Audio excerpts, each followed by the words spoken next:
अस्सलामुअलैकुम guys, welcome to my YouTube channel. क्या हाल आप सबका? उम्मीद करती हूँ आप सब लोग खैरियत से होंगे। व्लॉग स्टार्ट करने से पहले जो लोग मेरे चैनल पर न्यू है प्लीज़ लाइक और सब्सक्राइब ज़रूर कीजिए। स्टार्ट करते हैं आज का व्लॉग। आज के व्लॉग में आपसे शेयर करने वाली हूँ अपनी डेली रूटीन। और मेरा डे जो है वो स्टार्ट हो चुका है और आज का डे जो है वो काफ़ी ज़्यादा अच्छा है क्योंकि आज थी काफ़ी ज़्यादा धूप, लेकिन बाहर जो है वो काफ़ी ज़्यादा हवा भी थी। लेकिन ये धूप जो है वो सिर्फ घर के अंदर ही अच्छी लगती है।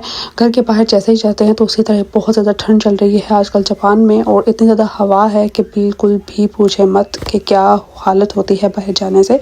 उसके बाद मेरा काम होता है कि आयरा सो रही है तो मैं अपने काम जल्दी जल्दी से निपटा लूँ, क्योंकि फिर जब वो जाग जाती है तो फिर मुझे उसको टाइम देना होता है। और आयरा का बेड इस वक्त जो है वो सामान से फुल हुआ था क्योंकि आजकल जो है वो ये अपने बेड में नहीं सो रही है। इसको मैं अपने साथ सुलाती हूँ तो जिसका जो दिल आता है वो उठाकर बस इसके बेड पर रख देता है एक्स्ट्रा चीज़ समझकर।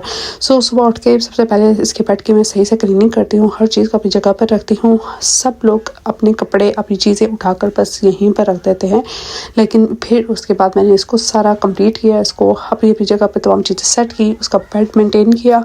उसके बाद बारी आ गई थी आयरा को मैंने बात दी, उसको मैंने बात देना था, उसको मैंने रेडी किया।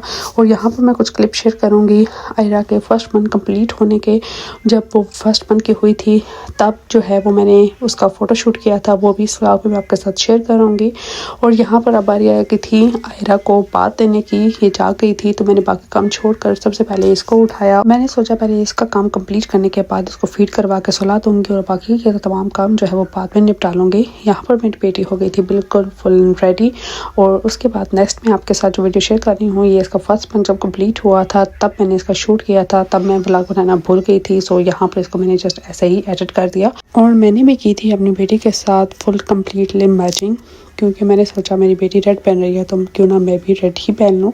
सो उसके बाद जो है मैंने इसको सुला दिया था फीड वगैरह करवा कर, और इसको कार्ट में जो है वो डाल दिया था। उसके बाद मैंने सोचा जब ये सो जाती है तो फिर मैं अपने बाकी के काम जो है वो इजीली निपटा लेती हूँ। जब बच्चा जाग रहा होता है या रो रहा होता है तो आपके काम जो है वो बिल्कुल भी सही तरीके से नहीं हो पाते। उसके बाद मैंने जो है वो आर्यन को रेडी किया, उसको बात वगैरह दी और उसको रेडी वगैरह करने के बाद उसको ब्रेकफास्ट वगैरह करवाया। ब्रेकफास्ट करने के बाद बच्चों के जब काम निपट जाते हैं तो आप घर के काम सुकून से जो है वो कर लेते हैं, क्योंकि बच्चे अपने खेलने में मसरूफ़ हो जाते हैं और आप जो है वो इजीली फिर बाकी काम जो है वो आसानी से कर सकते हैं। उसके बाद जो है वो फिर मैंने जो काम रह गया था वो स्टार्ट किया, घर की क्लीनिंग वगैरह की, और जो चीज़ें थी वो टेबल वगैरह हर चीज़ को अपनी अपनी जगह पर मेंटेन किया।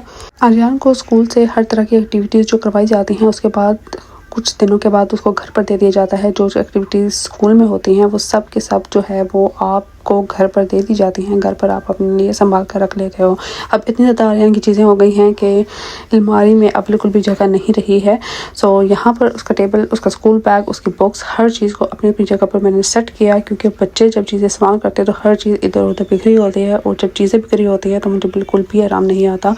जब तक चीज़ें अपनी जगह पर प्रॉपर सेट ना हो मुझे सुकून नहीं मिलता। काम निपटाते निपटाते बिल्कुल भी टाइम का पता नहीं चलता, दिन हो जाता है और इतनी जल्दी टाइम गुजरता है कि पता ही नहीं चलता। सुबह से शाम हो जाती है, दिन इतनी तेज़ी से गुजरता है कि बिल्कुल भी पता चलता। और खास तौर पर बच्चों के साथ तो बिल्कुल भी आपको टाइम नहीं मिलता एक्स्ट्रा, और वीडियो बनाने का तो बिल्कुल भी नहीं। यहाँ पर मैंने वीडियो तो बनाई है लेकिन जस्ट शॉर्ट क्लिप्स ही लिए हैं, क्योंकि अब तो मैनेज करना टाइम बहुत ज़्यादा टफ हो गया है, चाहे वो वीकेंड हो चाहे वो वीकडेज़ हों, क्योंकि टाइम जो है वो सेम ही है मंडे टू संडे। सो यहाँ पर जो है वीकेंड पे मेरे हस्बैंड ने बोला कि आज कुकिंग जो है वो मैं करूँगा, और जब वो कुकिंग करते हैं तो किचन का ये हाल हो जाता है। तो मैंने वीडियो मेक की ताकि याद रहे उनको भी कि मैंने कितना ज़्यादा गंद डाला था। और वो काम तो करते हैं लेकिन उसके बाद सफाई जो करनी पड़ती है वो मुझे बहुत ही ज़्यादा टफ लगता है, इसलिए मैं कहती हूँ कि बेहतर है कि मैं खुद ही कर लूँ, क्योंकि उसके बाद जो है वो हर चीज़ को संभालना और इतना ज़्यादा वो गंद पड़ जाता है, मुझे इससे बहुत ज़्यादा उलझन होती है।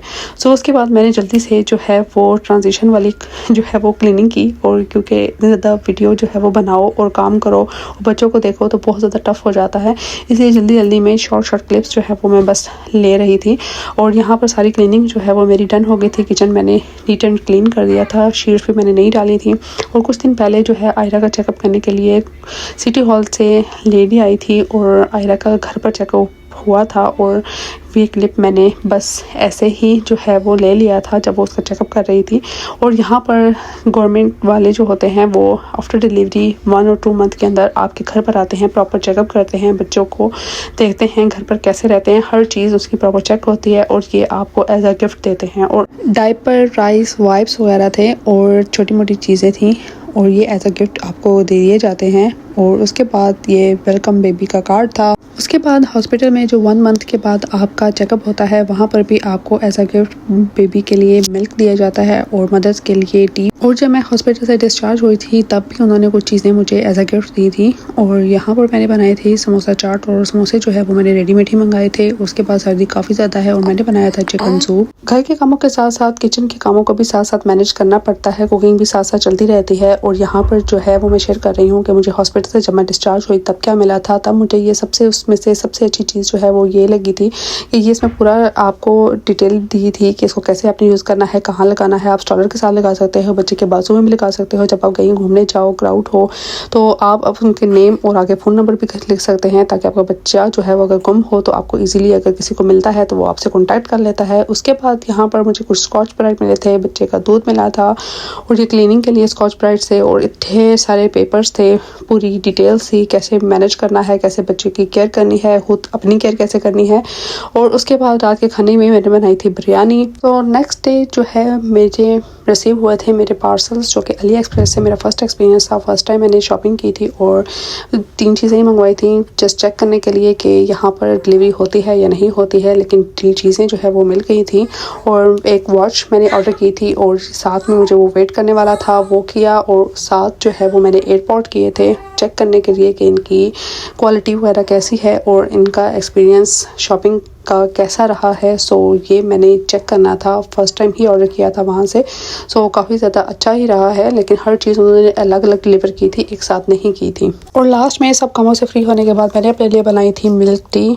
दूध में मैंने जस्ट फ्लेवर ही डाला था और बहुत ज़्यादा मज़े का होता है, मेरा मोस्ट फेवरेट है। और उसके बाद मैंने बैठ के आराम से इसको एंजॉय किया और यहीं पर मैं करती हूँ अपने ब्लॉग को एंड। आई होप आपको आज का ब्लॉग, आज की वीडियो अच्छी लगी होगी। अच्छी लगी हो लाइक करें, शेयर करें, कमेंट करें और सब्सक्राइब करना ना भूलें।